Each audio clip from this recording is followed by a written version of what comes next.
So yeah வெளியே இப்போ வந்து நீங்க இதுல பாக்கணும். நான் வந்து இப்படி பண்ண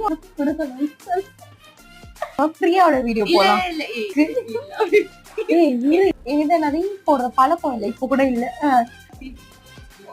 சத்தியமா இந்த வீடியோ நான் போடுவேன். வந்துட்டு இருப்பா, எனக்கு தெரிஞ்ச அந்த வீடியோ எப்படி இருக்கான்னு தெரியல.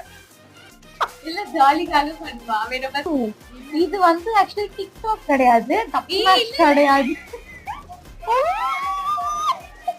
ஏன் ஹேர பாத்தியா? கியூட்டா அமலா பால் மாதிரி இருப்பேன் அப்படின்னு வெட்டிட்டு வந்தது. வீடியோ லோட் ஆயிட்டு இருக்கு. அந்த கேப்ல நீங்க என்ன பண்ணுங்கன்னா சப்ஸ்கிரைப் பண்ணுங்க. அழகா இருக்க ஒரு வீடியோ நான் போட்டே ஆவேன் அப்படின்ற மாதிரி நான் ஃபில்டர்லயே குளிச்சுட்டேன். இதுல அப்படியே அழகா இருந்தா எல்லாரும் ரெட் ஹார்ட் கமெண்ட் பண்ணுங்க.